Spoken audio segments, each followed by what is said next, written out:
Good morning. It's Monday morning, and we're going to do Galatians 5:22 through 26.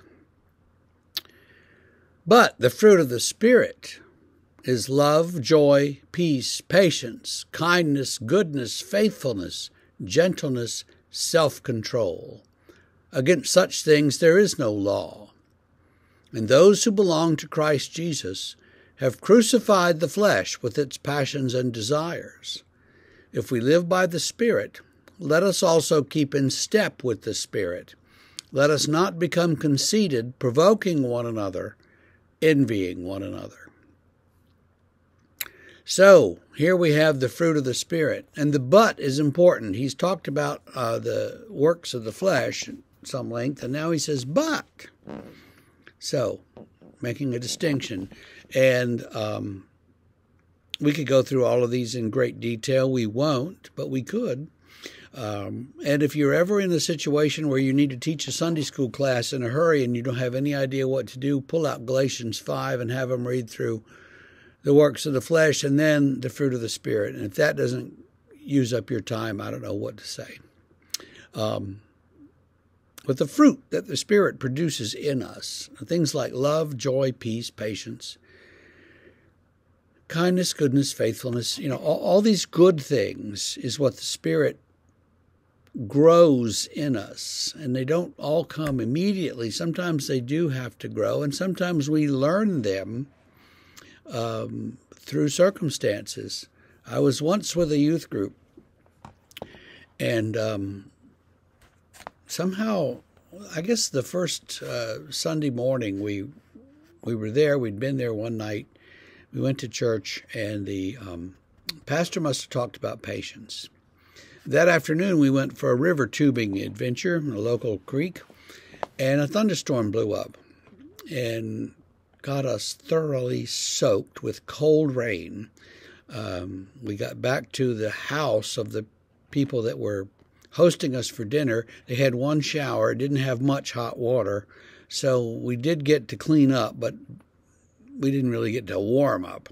And then all the way through the week, things kept happening. And at some point during the week, we recognized God is trying to teach us patience. Don't ever pray for patience, because if you do, what's going to come your way? Adversity.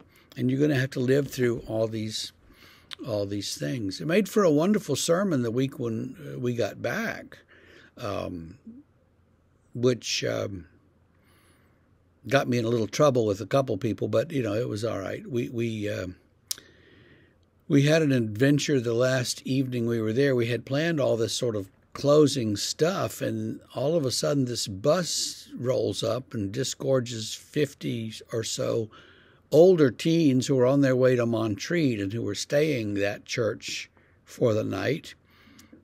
The pastor had goofed up the schedule and thought he was booking them for a month later, and it didn't matter. So there we were, all in the building with all these people from Texas. And they had no time for us, and we basically had no time for them, and we all lived through it. They went off to Montreat the next morning, and we had breakfast and cleaned up and went home. So the thing is, if you pray for patience, you're going to have busloads of Texans arrive and take up your space. You're going to have things happen that you haven't planned on, that you don't know about, and that you wish would go away. And they won't go away.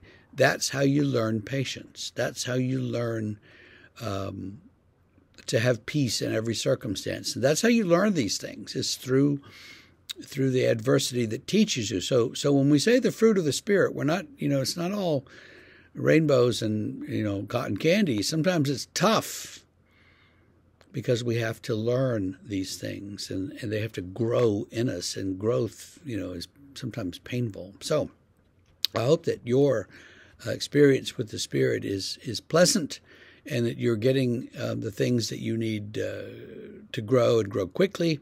And I hope that all is well with you today. And we will see you tomorrow.